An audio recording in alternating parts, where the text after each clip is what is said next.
맞은편 여리고에 있는 선지자의 제자들이 그를 보며 말하기를 엘리야의 성령이 하시는 역사가 엘리사 위에 머물렀다 하고 가서 그에게로 나아가 땅에 엎드려 그에게 경배하고 그에게 이르되 당신의 종들에게 용감한 사람 50명이 있으니 청하건대 그들이 가서 당신의 주인을 찾게 하소서. 명령하건대 여호와의 성령이 그를 들고 가다가 어느 산이나 어느 골짜기에 던지셨을까 하나이다 하니라. 엘리사가 이르되 보내지 말라 하나 무리가 그로 부끄러워하도록 강청함에 보내라 한지라. 그들이 50명을 보냈더니 사흘 동안을 찾되 발견하지 못하고 엘리사가 여리고에 오는 중에 무리가 그에게 가보니 엘리사가 그에게 이르되 내가 가지 말라고 너희에게 이르지 아니하였느냐 하더라. 그 성읍 사람들이 엘리사에게 말하되 우리 주인께서 보시는 바와 같이 이 성읍의 위치는 좋으나 물이 나쁨으로 토산이 익지 못하고 떨어지나이다.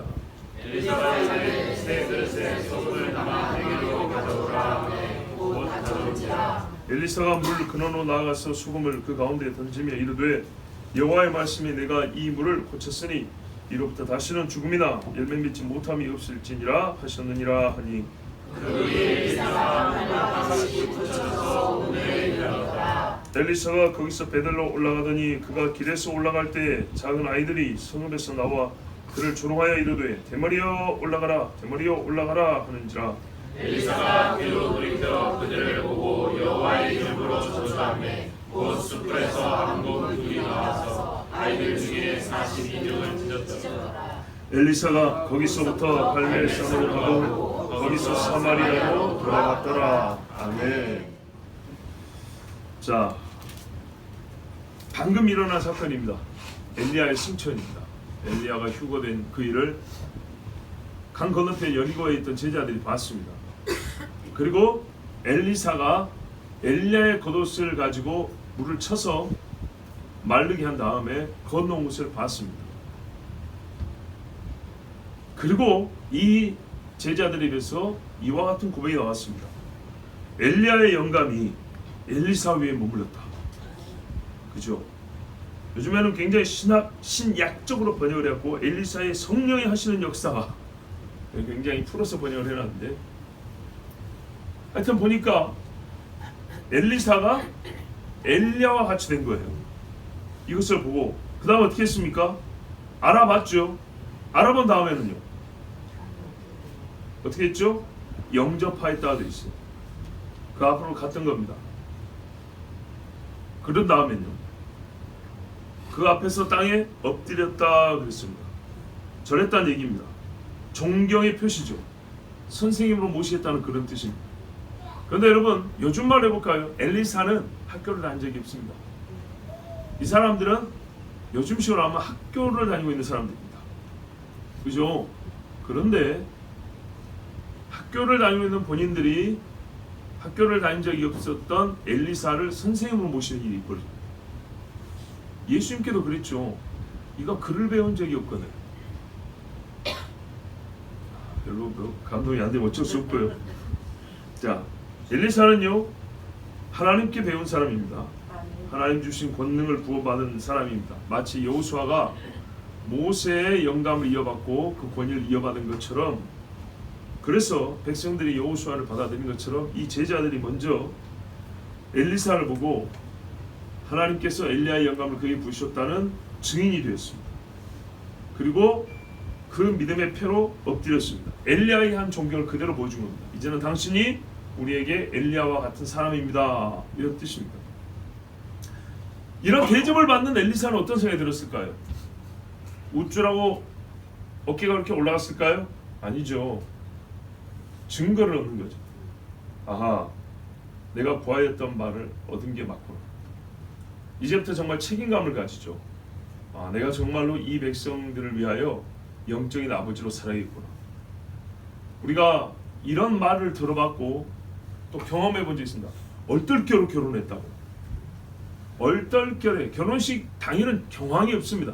근데 정말 이제 우리가 부부구나. 특히 남자 입장에서 정말 내가 책임지고 일평생 보호하고 살아야 될 여자구나. 그런 걸 언제 느낍니까? 보통 결혼식이 아니고 결혼식이 지난 신혼 어느 때 어떤 계기가 있으면 그런 마음에 이 뭔가요? 감동도 오고 결단도 서고 그런 경우가 있을 거라고 생각합니다. 저의 경우는 신혼여행을 금강산으로 갔는데 금강산 올라가는 길에 저희 집사람 좀 지쳐하고 있길래 제가 손을 잡고 끌어올라갔단 말이죠. 그때 그 정말 아무것도 아니지만 그게 인생 전체 어떤 집약적인 모습. 나는 이 여자를 손을 잡고 끌고 가야 될 사람이구나. 내가 어제 그제 예배당에서 하나님 앞에 약속한 것이 요것이구나 라는 것을 그때 깨닫고 마음에 남편으로서의 소명을 확인할 수 있단 말입니다. 자, 이 이야기를 하는 것은 엘리사가 엘리야의 영감을 구했지만 사역을 감당했지만 문제는 이 백성 중에 누가 맞습니다 당신입니다 했을 때와 아무 말도 하지 않고 그냥 옆에서 구경이나 하는 것 같을까요 다를까요? 다르죠. 엘리사 본인에게도 소명에 대한 확신을 더 가지는 시간이었습니다. 서로에게 아주 중요한 시간이었습니다.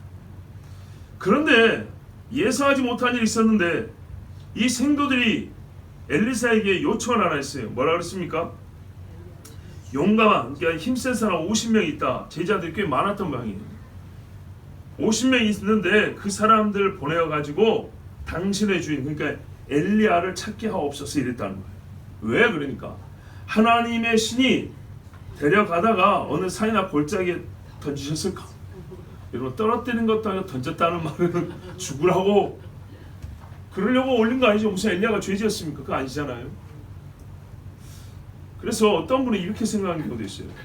혹 이 중에 누가 엘리사가 엘리야의 승계를 한 거를 못마땅히 여기서 그런 거 아닌가? 우리는 끝까지 엘리야를 버릴 수 없다. 뭐 이런 식의 그런 반감의 표시가 아닌가 그렇게 보는 시각도 있는데 그렇지 않다고 봅니다. 왜냐하면 그렇게 보기에는 수가 너무 많아요. 찾으러 간 사람은 50명이에요. 그러면 선동한 사람까지 하면 사실상 엎드려 절할 사람이 어디 있습니까? 그죠? 그렇기 때문에 그게 아니고 믿음이 작은 결과죠. 어찌하여 믿음이 작냐 이런 것처럼 갈릴리 바다에서 물이 뛰놀 때 예수님이 그랬잖아요. 너 믿음이 작냐 그런 것처럼 믿음이 작은 건데 여러분 믿음이 작다는 게 모든 것을 안 믿는다는 얘기가 아니고요. 믿음이 작은 유형이 있는데 분량이 작은 것도 되지만 어떤 영역은 믿고 어떤 영역은 못 믿는 경우가 있어요. 어떤 영역은 속히 믿고 어떤 분야는 느리게 믿는 경우가 있어요. 이걸 좀 폭넓게 봐야 됩니다.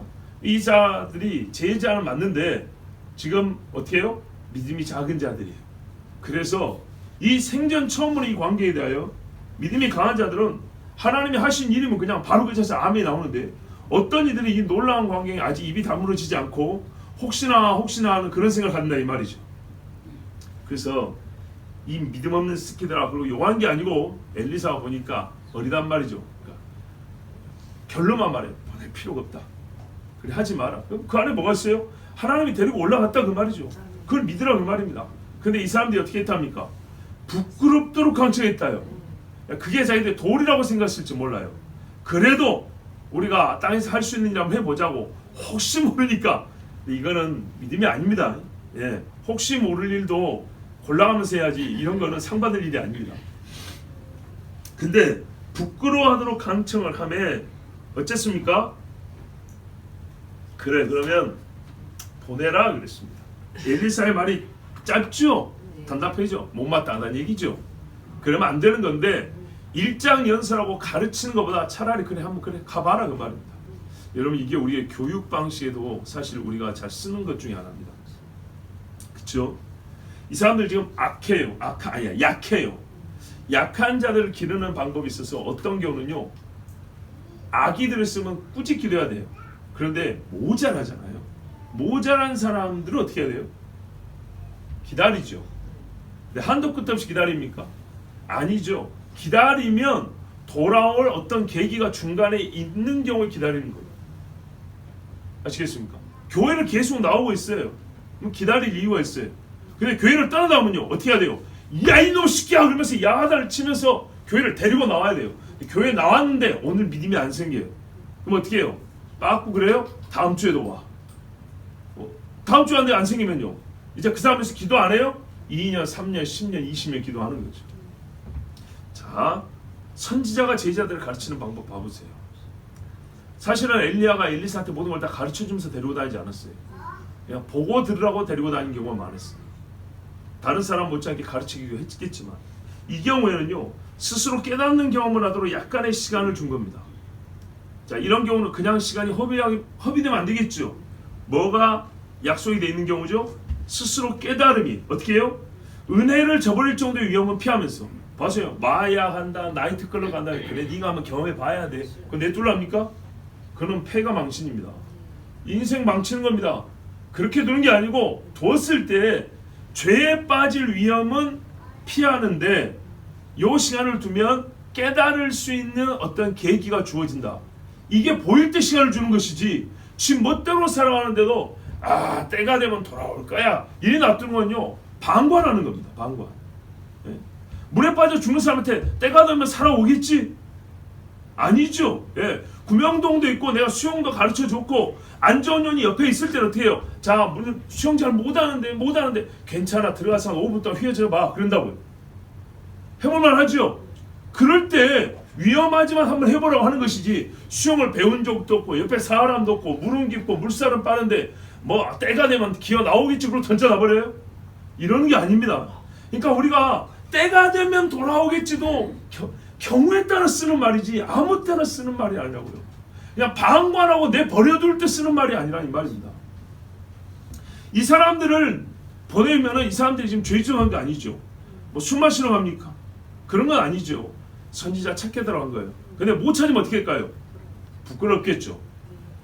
엘리사가 부끄러울 정도로 강청을 했다는 말은 자기들이 돌아올 때 거꾸로 그 부끄러움을 자기 얼굴에 가지고 오겠죠. 그럼 앞으로 어떻게 해요? 엘리사 말 들을까 안 들을까요? 듣겠죠. 그러면 엘리사가 자기 이익을 위하여 말을 하겠습니까? 봐라, 하나님은 어떤 분이시고 너희가 하나님의 말씀에 이렇게 순종해야 되는 거다. 그리 가르치겠죠. 이런 계기로 말미암아 듣는 훈련이 되는 겁니다.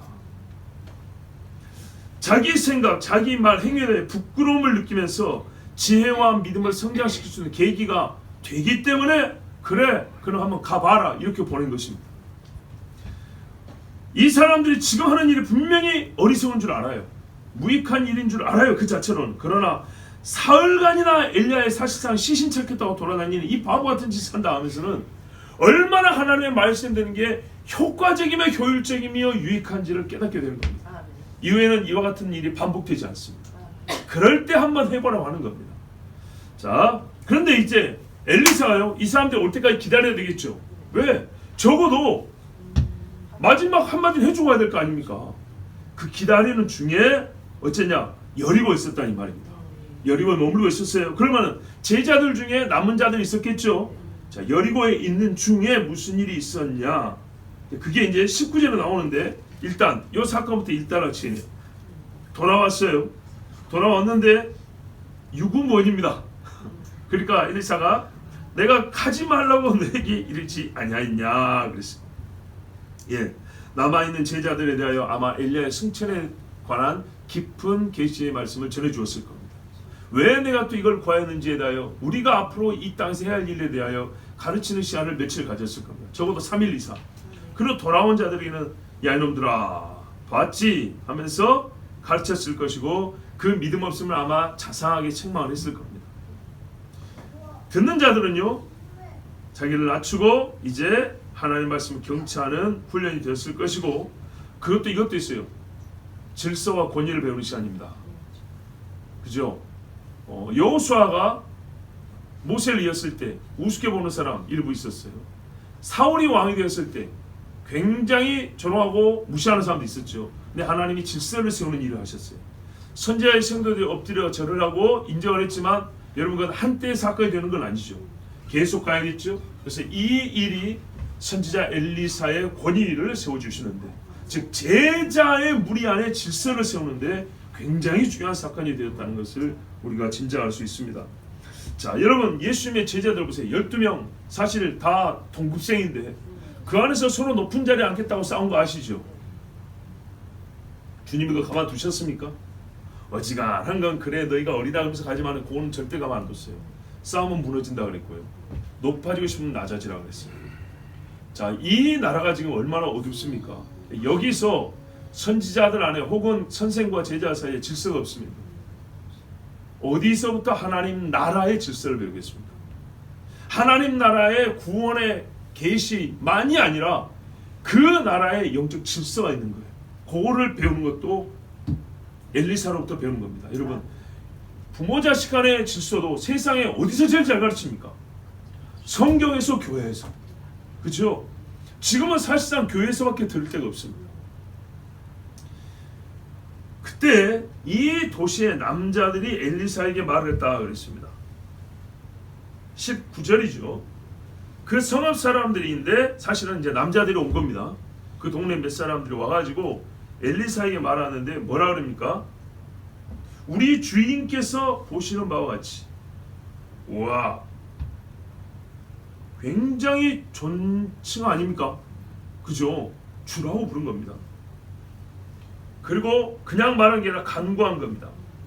이 성읍에 자리 잡은 위치는 상당히 좋습니다.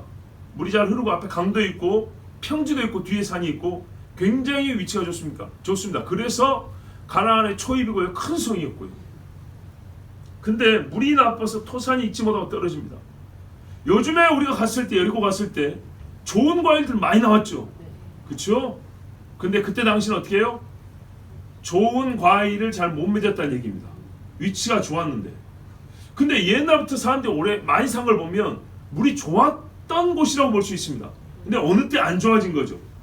저는 추정컨대 과거에 여러분 가나안 제2의 성이라고 한 게 여리고입니다. 여리고. 예. 그 좋은 성에 옛날에 사람이 많이 살았다는 건 환경이 좋았다는 얘기고 물이 좋았다는 얘기인데 왜 물이 나빠졌을까 하면 저는 하나님이 여호수아 때 와가지고 엎어버렸죠. 세우지 마라 그랬죠. 저주했다고. 그때라고 봅니다. 자, 그런데 이 성이 지금 다시 세워졌죠. 언제요? 아합 때 히엘이라는 사람 갖고 성문 세우고 막 했지 않습니까? 그때 이제 사람들이 다시 몰려들기 시작했어요. 물론 어디 실개처럼 마실만 했을 거고, 그런데 큰 물건은 있죠. 여기서 나오면 이렇게 쫙 물을 받아가지고 여기저기 공급하는 그 물 근원, 거기에 물이 안 좋은 거예요. 그러니까는 전반적으로 안 좋은 거예요. 예, 생존이 불가능은 아닌데 전반적으로 하나를 뿌리면 10개, 100개는 거다는데 하나 뿌리면 한 뭡니까? 대여섯 개밖에 못 거두는 거예요. 그것도 낙과들도 많고. 자, 그러니까 엘리사를 찾아온 겁니다. 여러분, 이 자체가 얼마나 기가 막힌 이야기입니까? 왜 그러냐? 왜 이걸 엘리사한테 가져옵니까? 서울대 농대 나온 사람한테 가야죠. 왜 엘리사한테 가져오냐고 이거를. 엘리사 예전에 농사 지은 사람이었으니까요. 그거 이야기 아니죠. 뭘 봤어요? 요단강 거동을 봤어요. 들었어요. 지금 입고 있는 옷이 엘리야의 옷이란 거 다 알았어요. 이제. 그래서 도와달라고 온 겁니다. 여러분, 문둥병자 중에는 찾아온 적 없었지만 엘리사 시대에요, 땅을 고쳐달라고 온 사람들이 있었어요. 참 이 사람들 지혜롭고 복 있는 사람들이죠. 그리고 선지자의 생도대로 하는 것들이 4월 동안 헛짓한 것도 다 들었어요. 그래서 예전에 제자들한테 왔더니 귀신을 못 쫓아줬죠. 선생님이 예수님한테 왔죠. 그것처럼 다 이게 영적이 맥이다는 이야기들입니다. 엘리사한테 와서 땅 물 좀 고쳐달라고 했어요. 근데 여러분, 이게 얼마나 쉬운 일입니까? 이게 사람이 할 수 있는 일입니까? 옛날에 나하만 장군 보내면서 아람 왕이 편지 썼잖아요. 이스라엘 왕한테. 우리 장군 보내니까 문둥병 좀 고쳐달라고. 그러니까 왕이 옷을 찢죠. 내가 하나님이 왔는데 문둥병을 고친단 말이냐. 그때 엘리사가 그랬어요. 이리 보내십시오. 그가 이스라엘에 하나님의 사람이 있는 줄 알고 보낸 겁니다. 그렇죠. 못 고치면요, 국가 안에 큰 문제가 생기겠죠. 자, 근데 이 여리고 사람들이요, 불과 며칠 상간에 있었던 일들을 보고 엘리사한테 하면 물을 고칠 수 있겠다, 이러고 온 겁니다. 와, 즉 엘리사가 하나님께로 맡은 권능에 대한 신뢰를 가졌다 이 말입니다. 놀라운 건 이 여리고 사람들이 믿음이 생겨 있다는 겁니다. 믿음이. 왜 제가 이렇게 얘기하냐? 여러분, 엘리야 때 혹시 엘리야한테 부탁을 온 사람 기억나는 사람 있습니까? 있어요. 엘리야가 찾아가서 일을 한 적 있지만 엘리야한테 와가지고 병 고쳐 주십시오, 물 고쳐 주십시오 한 사람 한 명도 없습니다. 그렇죠? 근데 엘리사는요, 사역 초기부터 사람들이 찾아와서 고쳐달라고 합니다. 우리가 깊게 보면 엘리사에게 영감이 2배라 그랬죠. 하나님이요 기적의 횟수가 엘리야보다 엘리사 거의 2배 많습니다. 그 증거를 주시고자 함이지만 또 다른 면에서는요 엘리사가 엘리야와 성품과 인품이 좀 다르다는 것도 알 수 있어요. 아시겠죠? 예, 하나님이 원한 대로 내가 너를 2배 기적을 하게 해주마, 2배 영감 주게 하지마, 2배 영감 받으면 2배 일도 많이 해야죠. 그렇게 작정식을 준다라는 실제 하나님의 증거고 약속대로 그렇게 일을 행해 주신 것이면서 동시에 엘리사는 엘리야와 성품이 조금 달라서 사람들이 가까이 하기 좀 좋았다는 얘기입니다. 왜요? 엘리야가 뭐 한두 해 사용한 거 아니잖아요. 엘리야가 여리고 엊그저께도 지나갔는데 왜 그동안에 지나갈 때는 엘리야한테는 얘기 안 했냐고요. 3년 반 동안 하늘에서 물이 떨어지지 않게 하는 그분한테 여기 솟아나는 물 하나 고쳐달라는 소리를 못 하냐고요. 근데 엘리야한테는 그 부탁을 못 했어요. 근데 엘리사는 오자마자 부탁을 했어요. 그걸 봤을 때 만만한 게 아니고 엘리사는 조금 더 친근한 감이 있었다. 요걸 알 수가 있습니다. 자, 그리고요 또 하나 볼 게 있습니다. 엘리야가 사역할 때보다 엘리사가 사역할 때 여리고라는 동네의 영적 분위기가 좀 달라졌다는 것도 알 수 있습니다. 불과 며칠 전 엘리야가 지나했지만 이 며칠도 우스운 게 아닙니다. 여러분 여리고는 가만 생각해보세요. 저주받은 도시잖아요. 그리고 성문 세우니까 애들 다 죽어버렸죠. 그렇지만 막상 세워진 다음에는요 여기에 선지자 학교가 세워졌습니다.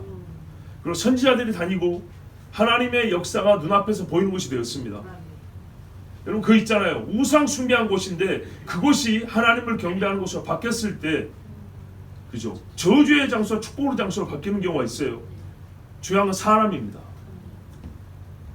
한때 저주받은 도시지만은 하나님 앞에 그들의 마음이 겸손해 나왔을 때 이 여리고는요 영적인 말하자면 당시로 이스라엘 전체할 때 사실상 가장 부흥하는 도시라고 볼 수 있는 정도입니다. 여러분 예수님도 여호수아 때 저주받은 도시를 몇 번이나 방문하셨다는 거 아십니까? 여호수아 예수님의 이름은 사실 같다 그랬습니다. 여호수아가 저주한 도시를 여호수아가 다시 가서 그곳에서 삭개오를 살리고요. 바디메오를 눈뜨게 하고요. 수많은 사람들이 다니면서 종려나무 가지를 흔들면서 그치요? 종려나무 성읍이 될 때까지 우리 주님이요 그곳을 왕래하셨어요. 피해 가셔야 되는데 일부러 다니셨던 이유는 뭐예요? 그곳에 복되게 하려고 하신 거죠. 마치 이방의 갈릴리에 빛이 비친 게 한 것처럼 어두운 곳이라도 하나님 앞에 마음을 돌이키면 빛이 나는 것이고 제 아무리 밝은 예루살렘이라 할지라도 거기서 의로운 자의 피를 흘리면 깜깜한 밤이 되는 겁니다. 자, 정말 이곳이요 은혜를 받고 있다는 걸 압니다. 우리 보세요. 어떤 가하기에도 말입니다. 평생에 절 세우고 우상 숭배하고 제사를 7번에 1년에 20번씩 하는 집이라도 한 사람 예수에 낳고 피 터지게 싸운 다음에 가정 예배를 처음 딱 드리기 시작하면 그때부터 말입니다. 그 집에 하나님의 광명이 비추는 것처럼 이 여리고라는 동네를 통해서 하나님이 이스라엘 주시는 은혜를 보여주고 있어요. 여리고조차도 이렇게 은혜를 받을 수 있다면 이스라엘 전체가 선지자의 말을 듣고자만 하여도 물은 고쳐진다 이 말입니다. 물 근원이 고쳐진다는 거예요. 여러분 이게 영적인 비유입니다. 굉장히 중요합니다. 예? 우리의 생수의 근원이 여기서 난다 그랬잖아요. 예. 물 근원이 고쳐지면 땅이 고쳐지는 것처럼 사람의 여기서 생수가 난다 그랬잖아요. 이 속이 고쳐지면 말입니다. 그 주변이 복을 받게 돼 있는 거예요. 이렇게 이스라엘을 살아날 수 있다는 굉장히 소망적인 이야기, 그 예표적 사건이 바로 한때 저주받았던 여리고에서 일어나는 겁니다. 자, 어떻게 고쳐졌냐? 나에게 새 통 하나, 새 그릇입니다. 거기에다가 소금을 담아오라 그랬습니다. 그것도 이 사람들이 가져갔어요. 그리고 어쨌습니까? 물이 솟아오르는 곳이 왔어요. 우리 가봤죠? 지금 거기 수원을 보호하려고 집을 위해 지어놨는데 옛날에는 야지 그대로였겠죠. 물이 몽글몽글 솟아난단 말입니다. 이렇게 몽글몽글 내려 후 쏟아 막 쏟아져 내려오는 거죠. 요단에서 쏟아 내려오는 것처럼 여기로 막 땅에서 솟아오르는 거죠. 거기다 소금을 던지면서 하는 말이 뭐라 그랬습니까? 여호와의 말씀이 내가 이 물을 고쳤으니 이로부터 다시는 죽음이나 열매 맺지 못함이 없을지니라. 그랬더니 그때로부터 어떻게 해요? 물이 좋아졌답니다. 쓴물이 아니라 단물이 됐다는 얘기죠.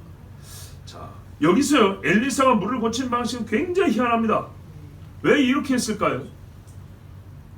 제가 질문을 받고 말하면 원래 소금이 물 고치는 겁니까? 아니죠.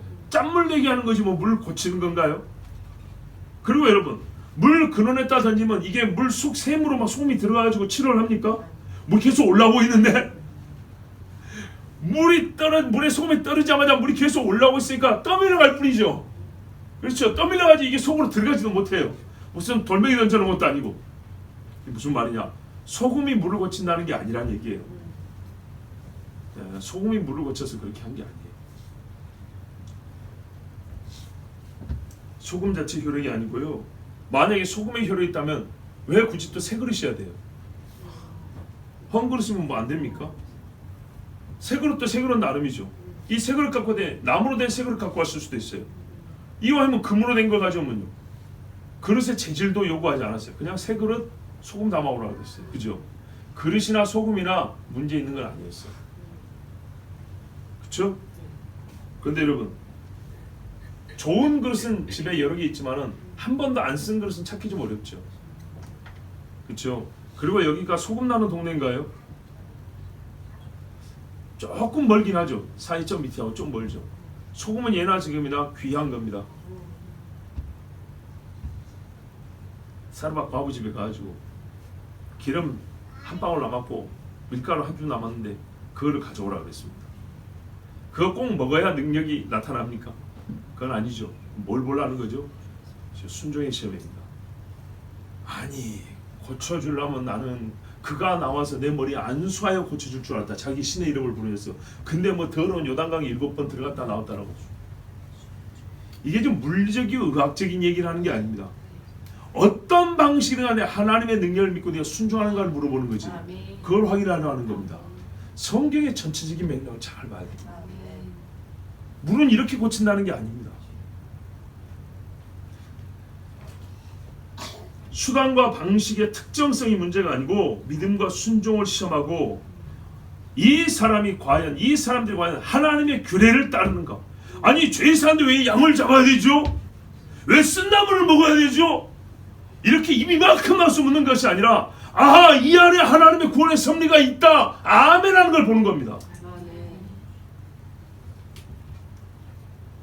여러분 마치 엘리사가요 엘리야의 승천 과정을 봐야 원래 영감을 얻습니까? 우리 전부 다 불받으라면 누가 승천하면 그래서 보고 있으면 됩니까? 이렇게? 아니죠. 그게 무슨 사실관계가 있단 말입니까? 논리적이고 물리적인 상관관계가 있어서 그런 게 아니에요. 굉장히 비이성적인 일들이에요. 근데 하나님이 하시는 일 우리가 사실 이렇게 몰라요. 그런데 하나님에 대한 절대적인 신뢰와 믿음이 있으면 아멘으로 사람의 생각에는 말도 안 되는 건데 따라간단 말이죠.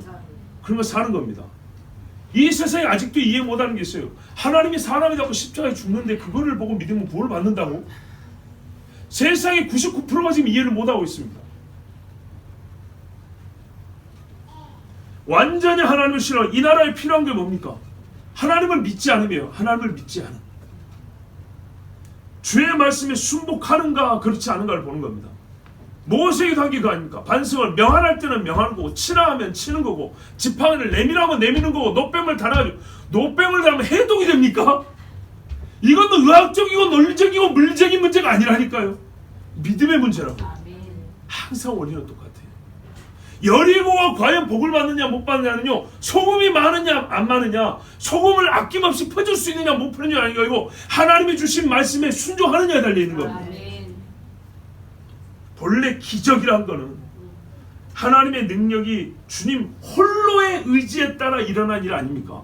뭐가 더해진다고 이루어지고 빼진다고 안 이루어지는 게 아니에요. 하나님이 하시는 거예요. 근데 하나님은요 그 일을 향할 때 무슨 목적이 있냐? 이 사람들 구원하고 이들이 나 하나님을 알게 하는 목적을 갖고 있단 말이죠. 그래서 때로 이런 수단을 쓰는 거예요. 중간 절차를 거치게 하는 거라고요. 자, 주님께 대한 뭐가요? 믿음과 순종이 중요하다 이 말입니다. 예. 그래서 이거를 또한 비유로 쓴다면 사람의 마음에 소금이 뿌려지면 생명이 그를 치유되죠. 아멘. 마음에서 생명이 그를 나니 마음을 지키라 그랬죠. 예, 여기에 소금이 뿌려지면 어떻게 합니까? 나무도 좋아지고 열매도 좋아집니다. 아멘. 자, 그렇게 해서 물들이 원래는 물들이 이렇게 물이 많이 솟아난다는 얘기예요. 물이 하나 두 개 셀 수 있는 게 아니고 이 많은 물들이 치유되어서 오늘까지 이르니라. 이 열왕기하를 기록되는 왕들이 다 죽은 다음이잖아요. 수백 년이 지난 여기까지 좋다는 거예요. 우리가 갔을 때 어쩌든가요? 좋죠. 물 맑게 얼마나 힘있게 솟아나든가요. 근원이 치유되고요. 여러 갈래의 물길도 같이 살아났습니다. 그 결과는 오늘까지 지속됩니다. 그래요. 진실한 치유는 변하지 않냐고 진실로 회심한 자는 변심 안 합니다. 아멘. 여호와가 이같이 말하노라. 내가 이 물들을 치유하였노라. 거기서부터 죽음이나 생산을 하지 못하게 하는 일은 더 이상 없으리라. 아멘. 주의 보좌로부터 한 강이 흘러 이름하여 생명수 강인데 좌우에 생명 과실이 있어. 그죠? 달마다 새 열매를 맺더라. 그 잎사귀는 만국을 치유하더라. 아멘. 자, 이제 여러분 새 여리고가 되고 있습니다. 이런 일들로 말미암아 받는 자에게는 또 주어지고 또 주어집니다. 아멘. 특별히 여기서 중요한 게 있습니다. 여호와께서 이같이 말씀하시되 전날에 여호와 이름을 저주한 것인데 이제는 여호와께서 이같이 이곳을 저주할 이제 뜻이 어떻게 됐어요? 바뀌었어요. 물을 고쳐주는데 저주가 어디 있어요? 마치 이런 거죠. 좀 안가라진 짐승들, 되새기 말하는 짐승들 부정했으나 내가 이제 정결케 하였으니 먹으라는 것처럼 아멘. 내가 이제 여리고를 깨끗하게 하였다라는 절대적 증거 여기 있는 거예요. 아멘. 그리고 이 일이 어떻게 됐어요? 여호와께서 이같이 말씀하시되죠. 그래요. 이걸로 물이 고쳐진 걸 봤으면 앞으로 여호와께서 말씀하시기로부터 시작한 모든 말씀을 듣는 훈련이 되는 겁니다. 아멘. 그것도 그렇게 알아들여야 되는 거예요. 아멘. 아하, 여호와께서 말씀하시되는 되는 거고, 아멘. 여호와께서 말씀하시되 회개하면 회개해야 되는 거고, 아멘. 여호와께서 말씀하시되 너희는 악하다면 우리는 악한 것이고, 여호와께서 말씀하시되 너희 선한 자들아 의인들하면 의인이 되는 것이구나. 아멘. 여호와로부터 주신 말씀이 이 백성을 살린다는 것을 여리고가 처음 알게 됐어요. 아멘. 그 다음에 이제 베델로 올라갑니다. 다 하나님 뜻이 있습니다. 여러분, 한때 저주받았던 도시 여리고는 생명의 땅으로 바뀌고 있는데 옛적의 거룩한 경배의 장소 베델은 지금 어떻게 됐습니까? 하나님은 이곳을 버리고 싶으실까요? 아니죠. 여러분, 일단 아셔야 돼요. 과거의 영광을 자랑할 게 아닙니다. 좋은 추억은 맞는데 옛적의 영화에 거기에 눈이 고정돼 있으면 거기에 잠들어 있는 게 되어버립니다. 엘리사가 베델을 거쳐가는 길은 원래 왔던 길을 다시 돌아가는 거죠. 그런데요, 우리가 지지난주에도 말씀드렸지만 처음 올 때하고는 다른 반응이 여리고에서 나타났습니다. 그 이유 중에 하나, 엘리야가 옆에 없기 때문. 그리고 이들이 벌받은 이유는 엘리야의 옷을 입고 있기 때문과 분명히 상관이 있을 거라고 그랬습니다. 오늘 이제 그 말씀을 본격적으로 보겠습니다. 왔던 길을 되돌아가니까 여정상 이상할 것이 없다고 하지만요, 여기에 하나님은 다른 길이 있음에도 불구하고 다시 그대로 돌아가게 하신 것은 베델에 하시고 싶은 일이 있었기 때문입니다. 자, 여러분, 베델은 또 하나의 선지자 학교가 있는 곳입니다. 가장 한때 거룩했던 곳, 그러나 하나님을 배역하는 대표적인 영적인 타락의 장소가 지금 베델인데, 이곳에 하나님이 감사하게도요, 선지자들의 생도가 공부하고 훈련하는 곳이 되게 하셨습니다. 복받은 거 아니겠습니까? 영적 싸움이 그냥 없어 져버린 곳에 싸움이 붙게 시작하신, 선지자 학교 없을 때는 금송아지만 순모하면 되잖아요. 근데 선지자들이 1명, 2명, 3명 몰려들면 어떻게 해요? 다툼이 일어나겠죠. 내가 너에게 검을 던지러 가고 불을 던지러 갔다. 그 자체가 살 수 있는 싸움이 시작된 거란 말이죠. 마치 바이러스도 오면 염증이 없어 싸우는 것처럼 말이에요. 자, 그런데요, 이 도시가 얼마나 악하냐. 일단 이 이야기를 들을 만하게 하려고 이 사건을 쌓은 어린아이들을 청년으로 번역하는 게 현대 번역 추세입니다. 청년, children이 아니고요, 영맨들, 젊은이들 이렇게 말한다고요. children 하면 child, 어린애들, 우리 초등학생, 키 큰 한 초등학생 정도 된 애들. 근데 너무 잔인하잖아요. 걔들을 곰이 찢어 죽여버렸다면 남는 게 없었다는 얘기입니다. 곰이 그걸 찢어버리면.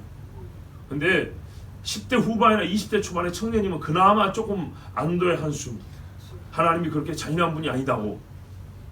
아닙니다, 여러분. 그렇게 보면 메시지를 잘못 읽게 됩니다. 어린애들이 맞습니다.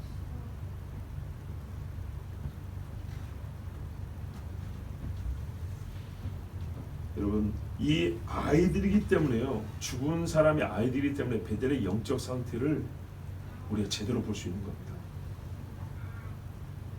아이들의 말을 한번 잘 들어보십시오. 바로 그들의 말에 죽인다는 이유가 있습니다. 네 말로 살고 말로 죽는다 그랬는데 뭐라 그랬죠? 대머리여 올라가라. 너 대머리여 올라가라 이렇게 된 겁니다. 이 아이들이요 떼거지로 몰려왔어요. 나중에 죽은 애들이 42명이죠. 살라고 백방으로 뛰었겠죠. 그 중에 잡혀 죽은 애가 42명입니다. 여기서 우리 여기서 벽산 아파트에서 애들 100명 모아놓고 곰이 쫓아오고 도망가라 하면 어디로 도망갈까요? 곰 2마리야. 굉장히 잡아 주인데도 시간이 많이 걸릴 것이고 잡기도 어려울 겁니다. 근데 동작 빠른 애들이 42명이나 죽었다는 것은 사실 거기 모인 애들은 훨씬 더 많았다는 얘기입니다. 최소 200명 이상 모였을 거라고 봅니다. 그럼 그 많은 애들이요 어른 한 사람을 쫓아가면서 놀렸다. 그것도 이렇게 동네 밖으로 나왔다 이렇게 돼 있어요. 의도적인 겁니다. 그러면 여러분 어른들이 어떻게 해야 되죠? 말려야죠. 애들이 수백 명이 떼거지로 가는데 동네 어른들이 그걸 보고 가만히 있다는 것이 무슨 말입니까? 동조 내지는 평상시 그걸 가르쳤다는 얘기예요.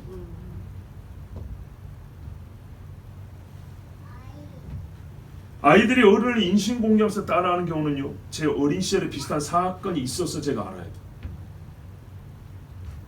애들이 쫓아와서 동네 밖으로 걸어가고 있는데 나하고 조롱했다 그러죠. 우리 동네에 침을 질질 해서 머리도 이렇게 막 빡빡 갖고 다니고 이 정신적으로 굉장히 부족한 분이 있었어요. 저희 아버지보다 연세가 더 많아요. 제가 10살 때 정도 되면 이분은 거의 40대 정도 된 분이에요. 40대에서 50 정도 된 분이에요. 근데 이름이 참 시골 분이라 이제 옛날 이야기니까 그냥 실명을 말하면 행태라고 불렀어요. 행태라고. 근데 애들도 행태야 행태하면서 놀렸어요. 애들이 옛날에 초등학교 400명이 넘고 중학교도 300명이 있는데 얼마나 애들이 많습니까? 동네 애들이 바글바글한데 근데 그분이 가면요 무서워요. 애들이 으아 막 이러니까 애들이 막 무섭다고 도망가면서 막 검은 공시 찢어지고 신고 다니면서 막 이러니까 악의는 없지만 그분이 걸어가는 것 자체가 애들한테 굉장히 위협적인 거예요. 근데 시골 정서가 어떻게 하면 어른들이요 그분을 뭐라 하면서 저리 가라 한다거나 애들한테 이러지 않았어요. 그냥 내버려뒀어요. 위해되지 않는다고 그냥 장난치는 걸 생각했어요. 그리고 애들 중에 조금 짓궂은 애들이 놀리고 싶죠. 놀리고 싶은데요 그 많은 애들이 있어도 놀린다고 뒤쫓아가면서 놀리는 애들이 많아봐야 4-5명밖에 안 돼요. 10명이 넘는 경우를 본 적이 없어요. 잠깐 그것도 이 길에서 저 길 가는 잠깐 몇 미터 따라하면서 살짝 놀리고 가지 계속 쫓아가면서 몇백 명에 가까운 적어도 한 100명은 넘을 것 같은데 이 많은 애들이 계속 쫓아가면서 대머리야 대머리야 올라가라 올라가라 놀리는 경우는요 없어요. 정신이 굉장히 박약한 사람 행색이 초라한 사람한테도 그렇게 안 하더라고 그 말입니다. 현대에도. 근데 지금 2000 몇백 년 전에 선지자의 옷을 입고 가고 있는데 그것도 정신 똑바른 사람이고 여리고에서 물까지 고치고 왔다고 했는데 선지자라고 알고 있는데 그분을 쫓아가면서 이렇게 놀리면 되겠습니까? 이 말은 무슨 말이죠? 가정교육을 그리 했다는 얘기입니다. 베델의 어른들은요 선지자를 무시하는 사람들이었어요. 이상하지 않았어요. 이게 말 잘못이라면 어른들이 말려야죠. 여리고는 보세요. 그 동네 남자 어른들이 엘리사에 와갖고 물 좀 고쳐주십시오 선생님 주님이라고까지 불렀잖아요. 제가 어린 시절을 봐도 그 집 그 아저씨 아들들도 그랬어요. 그 집에 부인도 그렇고 딸 하나 정신 똑바로 했고 나머지 4 식구가 다 그랬어요. 그런데도 이렇게 놀린 적이 없어요. 저 역시도 아버지가 절대 못하겠어요. 그 집에 아들이 저보다 몇 살씩 많아요. 근데요 저희 아버지가 보통 나이가 많아도 그냥 속된 표현하면 바보다 그러면 동네에서 그냥 반말하잖아요.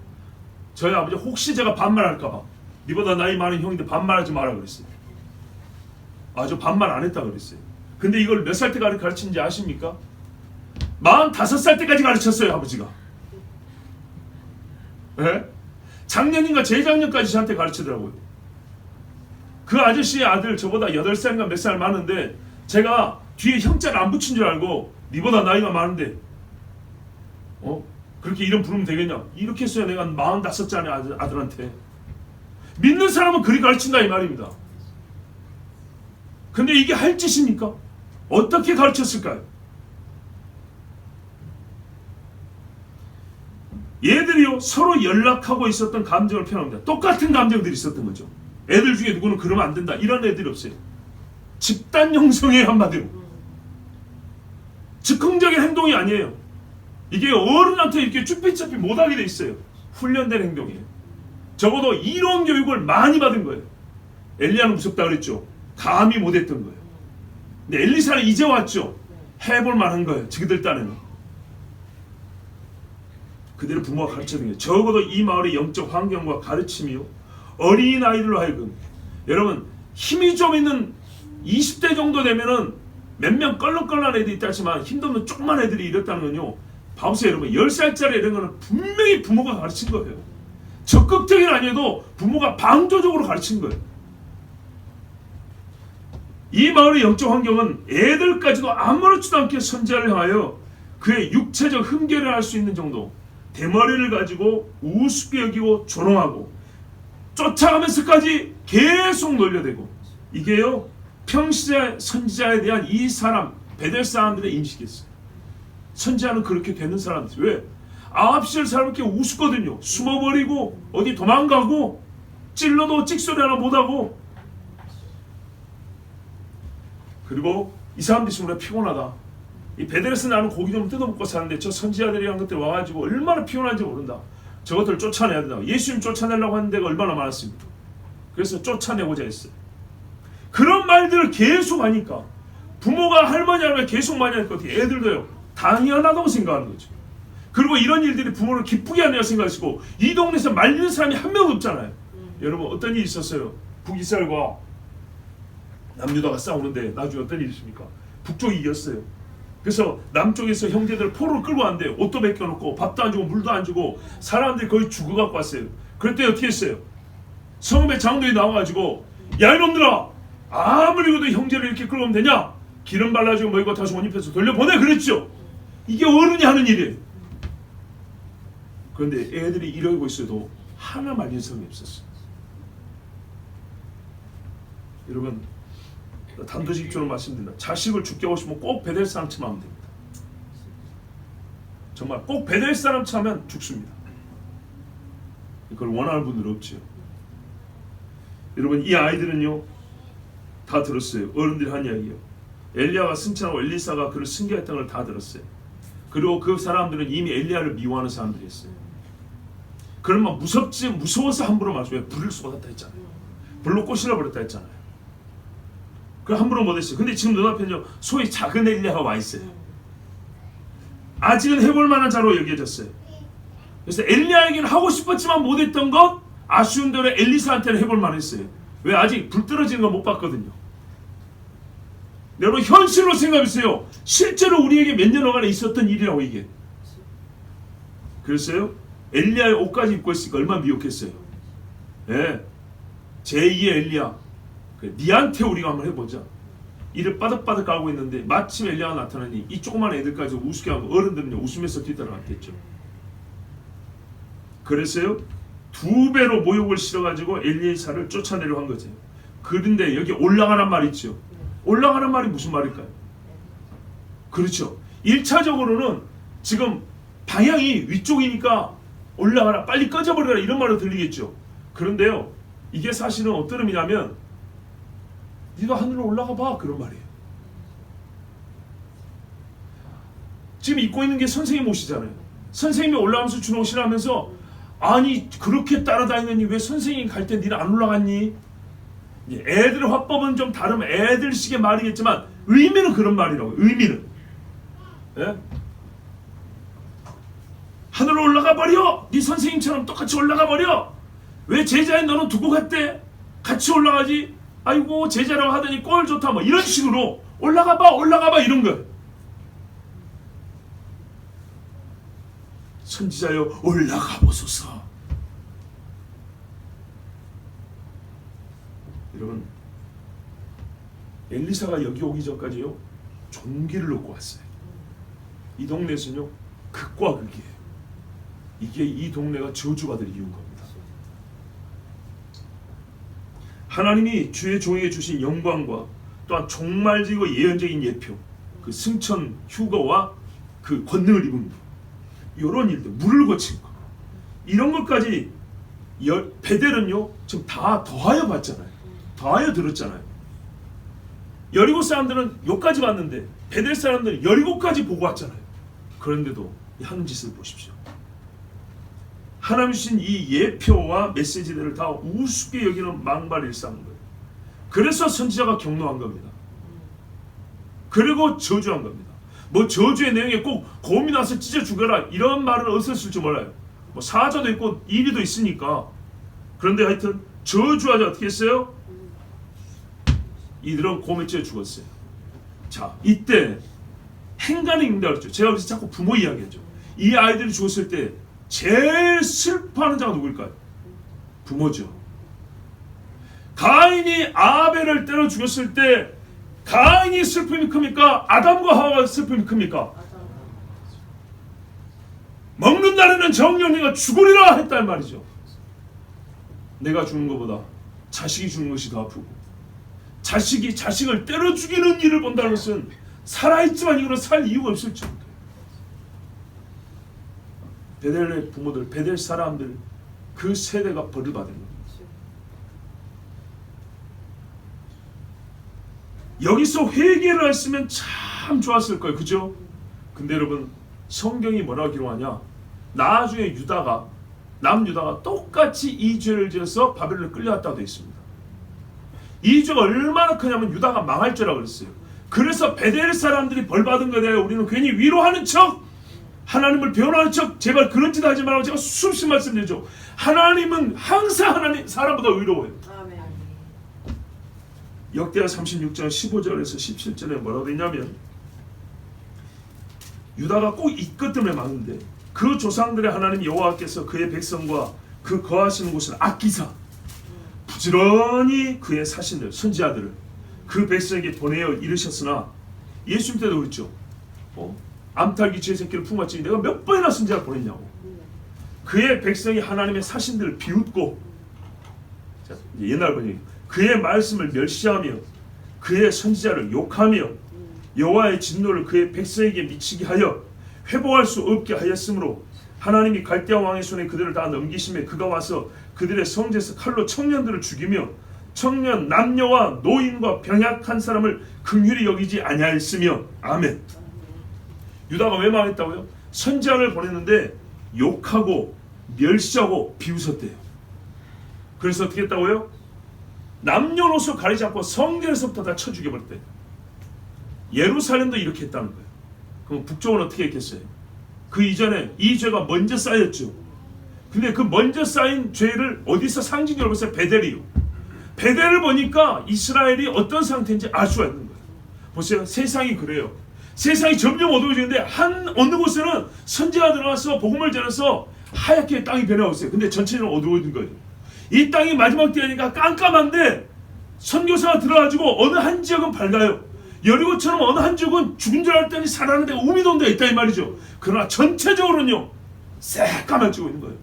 세워졌던 교회들도 없어지고 있고요, 신학교도 무너지고 있고요, 믿음의 가정들도 다 문을 닫고 있고요, 이러고 있는 거예요. 베델을 보면 이스라엘의 마지막이 벌써 눈앞에 보이는 것 같아요. 여러분, 다시 한번 제가 여쭙습니다. 아이들이 놀리며 모욕하고자 한 것이 대머리입니까? 선지자입니까? 다른 어른 대머리한테 놀립니까?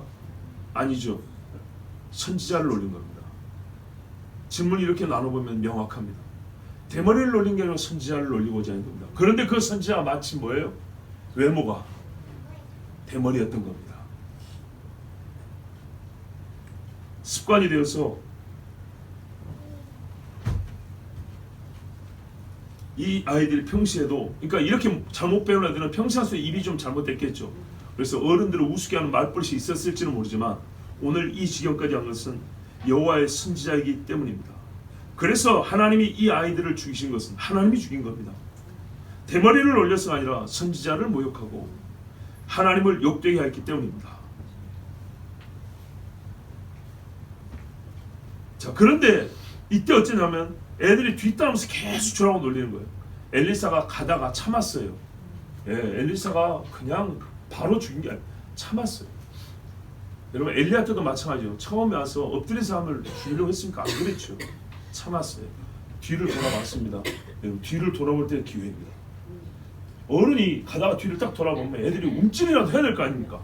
그런데 하하 막 쳐다보면서 이런다 이러면 진짜 길거리에서 우리 어른들 말입니다. 이제 젊을 때가 지나갔는데 이제 20대 초반 애들이 한 10명 몰려가지고 나를 길을 막고 놀린다고 생각해보세요.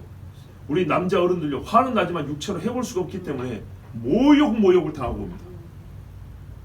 근데 엘리사가 이 많은 아이들이 뒤에서 보면서 10살짜리부터 15살짜리까지 몇 명 막 와갖고 막 놀려대는데 애들이 움찔한 것도 없고 조심하는 것도 없고 그때가 여러분 회개의 기회인데 돌이켜봐 입에 말이 나오기 전까지가 기회인데 화했을진저 나오기 전까지가 기회인데 그 기회를 놓쳤어요. 조금이라도 움찔하고 한 발이라도 뒤로 물러갔으면 참았을지 모릅니다. 그러나 이 아이는 안 되겠다 해서 은혜의 시간을 놓친 자들에게 계속 선지자를 저주하는 말을 하니까 선지자도 그들에게 저주를 했습니다. 그러자 선지자 엘리사의 말에 나간 즉시로 암곰 2마리가 숲에서 나왔습니다. 그러니까 여기 보세요. 숲이라 그랬죠. 동네 한가운데가 아닙니다. 애들이 얼마나 집요하게 따라하는지 봐보세요. 그 어른들 걱정도 안 됩니까? 애들이 저기 산까지 따라갔는데 이 2마리 암곰이 살려고 발버둥 치고 도망가는 애들을요 쫓아가면서 42명을 죽였다. 한 방에 한 놈만 쳤다 하더라도 시간이 꽤 많이 걸렸다는 거고 첫 번째 애가 죽을 때까지 마지막 42번째 애가 죽을 때까지는 시간이 꽤 걸렸을 것인데 멀리 도망가서 피한 애들도 있었겠지만 그러니까 살아가는 애들이 말을 했겠죠. 기겁을 해가지고.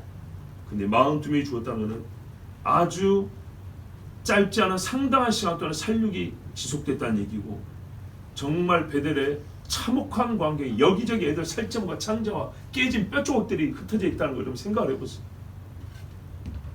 이게 하나님을 멸시하고 조롱한 죄의 대가입니다. 이 집단 영성이 잘못됐을 때 그것을 바로잡는 이가 없었을 때 어떤 참혹한 결과를 맞이하는지 잘 보셔야 됩니다. 얼마나 무섭습니까? 여러분 이 소리가 이제 전 이스라엘에 퍼지겠죠. 어떻게 해요? 엘리사가 엘리야의 영감을 받았다는다 이것만요? 아니죠. 평시의 성품은 온유하고 기다릴 줄 알고 그런 사람이지만 사람들이 가까이 하기도 좋은 엘리야보다 조금 더 친근한 성품이지만서도 어떻게 해요? 하나님의 종으로서 이 백성을 살리고자 하는데 저주하고 조롱하고 멸시하는 자들에게 하나님이 그를 보호하시며 그를 통해 하신 역사는 엘리야 때와 똑같다는 겁니다. 그 살아서 불이 내려서 50명씩 살라 죽인 거하고 곰이 나온 거하고 다른 게 없다 이 말이죠. 떠나야 되고 회개해야 됐습니다. 죄를 부끄러워하고 하나님 말씀에 귀 기울이지 아니한 자기들의 잘못을 철저하게 회개해야 됐습니다. 그런지 그렇지 않았습니다. 하나님의 말씀을 무시한 아합과 한 시대를 살았던 그 기성세대와 거기서 그대로 못된 것을 배운 아합의 자식이나 베델의 자식들이나 동일한 영성을 가진 사람들, 엘리사는 엘리야의 동일한 영성을 가졌지만 이 세대 사람들은 그 앞 세대와 똑같은 영성을 가지고 있으니 이 나라에 나아진 것이 뭐가 있겠습니까? 여러분 여호와의 이름으로 물 근원이 고침을 받았지요. 여호와의 이름으로 이 아이들이 심판을 받았습니다. 그리고 그 부모들이 심판을 받았습니다.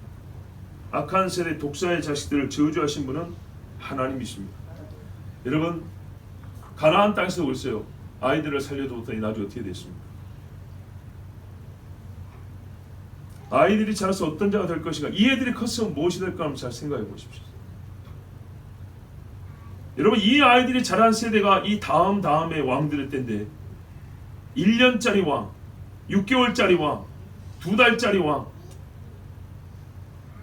반란이 일상이었어요. 영적 붕괴가 끝을 향했어요. 집안 기둥까지 뽑아서 다 무너뜨릴 정도로 이스라엘은 완전히 무너졌어요. 여러분 누가 이 어린아이들을 구원할 수 있었을까요? 정말 이 사건을 보면서 회개하는 자들이 있었어야 됐습니다. 어떤 신학자들은 어린아이들은 죽으면 구원받는다고 듣기 좋은 말을 하기를 좋아하고 그거 들으면 안심이 되죠. 아이들은 자동 구원을 받습니까? 성경을 보세요. 성경을. 그들은 거짓 선지자들입니다. 하나님의 아이들을 어떻게 심판하는지를 성경을 통해서 배우지 못한 자들입니다. 소돔과 고모라에서 부모와 함께 타 죽은 아이들이 몇 명일까요? 방주에 타지 못한 셀 수 없이 많은 아이들의 시신이 물에 떠다니고 흙더미새에 깔려가지고 화석이 되어 있습니다.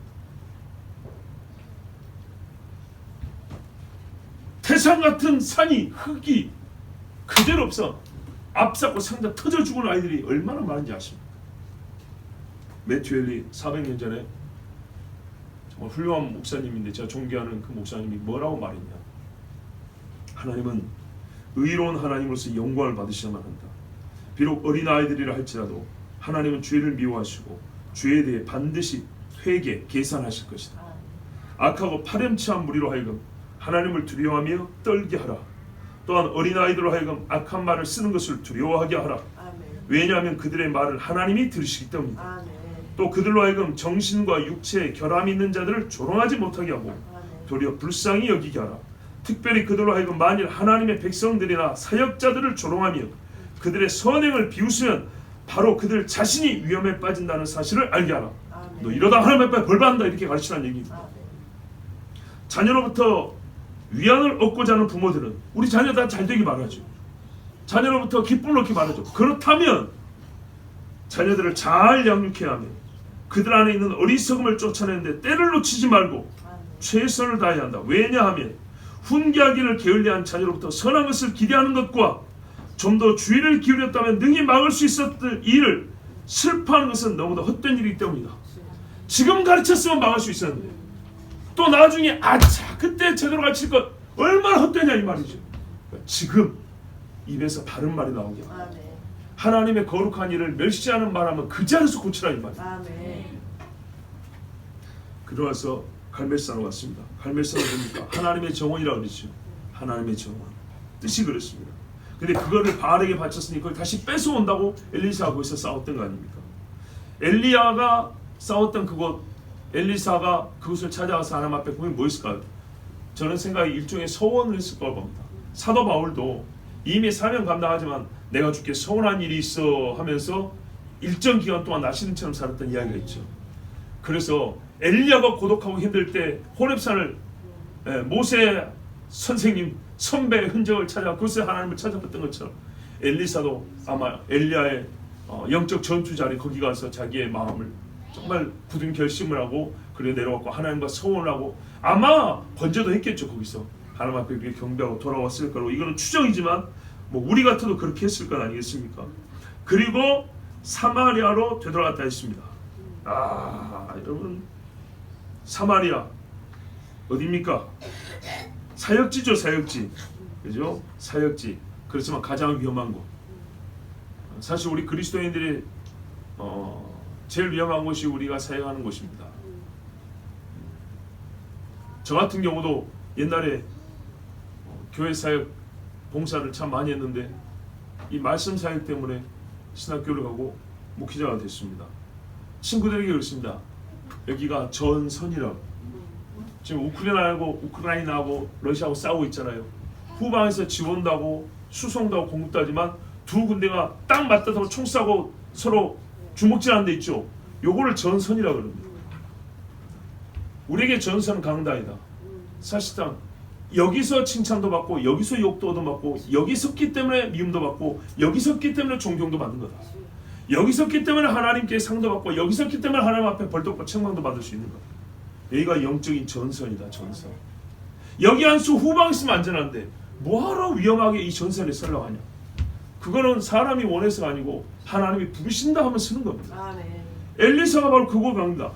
사역을 하면 저기 안전한 데서 하지 왜 하필이면 사마리아로 들어가냐고요. 요즘에 그래요. 선교 하려면 안전한 데로 가지 왜 위험한 데로 가냐 그 말이죠. 누가 가려고? 아무도 안 가면. 간분들 우리가 못 가도 간분들의 손을 위해서 기도해주고 박수 쳐줘야 되지 않겠습니까? 엘리사가요 엘리야의 사역을 이어갔기 때문에 사마리아에 왔습니다. 가장 위험한 곳, 가장 싸움이 치열한 곳, 국가의 힘으로 칼로 의로운 자를 죽이는 것이 합법화된 그곳으로, 자기가 죽을 수 있는 그곳으로 갔습니다. 거역하는 강한 자가 있고 가장 힘 있는 자들이 많이 모여있는 곳으로 들어갔습니다. 왜요? 자기는 위험하지만 여기서 외쳐지면 전 이스라엘에 들릴 수 있기 때문에. 그렇죠? 이곳이 밝아지면 전 이스라엘이 밝아질 수 있기 때문에 그곳으로 간 것입니다. 여러분, 제자들의 믿음이 약했고 여리고는 하나님의 은혜를 입기 시작했고 베델은 이스라엘의 마지막을 예표로 보여주는 어둠의 도시였고 선지자는 자기 사명을 다하기 위하여 제가 있어야 할 곳으로 갔습니다. 그래, 우리가 보이는 현실대로 이렇게 여러 국면들이 있습니다. 과연 우리는 누구이며 어디에 있어 무엇을 해야겠습니까? 잘 생각해 보십시오. 적어도 사마리아의 악인들과 베델의 악한 자는 되어서는 안 되겠습니다. 부족할지라도 어떻게 했어요? 엘리사를 보고 영접한 제자들이 있고 물 근원을 고쳐달라고 와서 기도를 부탁한 사람이 있고, 여러분, 최소한 우리가 이 어두운 때를 이 정도의 빛을 갖고 살아야 되지 않겠습니까? 우리가 엘리사는 아니지만은 정말 이 나라를 위하여서 또한 그와 같은 영성으로 우리 사명을 다할 수 있기를 하나님 앞에 또 기도해야 되겠습니다. 우리 함께 기도하겠습니다. 하나님 아버지, 감사합니다. 오늘도 우리에게 허락하신 말씀이 있습니다. 우리가 부족하여 다 알지는 못하지만 주신 말씀을 충분하오니 주여, 우리에게도 엘리사 같은 영감을 주셔서 이 어두운 세상을 밝히게 하여 주시옵소서. 우리가 하나님 하신 모든 일을, 정말 그 기가 막힌 일을 박수치며 환호하며 탄성하며 찬송하며 또한 받아들이기 어려운 일을 할지라도 아멘으로 순종하게 하옵소서. 소금이 말도 안 되지만 물을 거친 것처럼 어린아이를 할지라도 주여, 인간의 윤리와 도덕이 아니라 하나님의 의로움으로 심판을 받는 것입니다. 주여, 그러니 살고자 하는 자는 주의 말씀을 들을 것입니다. 하나님의 구원을 얻고자 하는 자는 주님 앞에 무릎을 꿇을 것입니다. 이것이 이 세대에 있어야 되겠습니다. 부모 세대와 자녀 세대로 거룩한 믿음이 승교되게 하옵소서. 우리 주 한번 부르기도 합니다. 주여.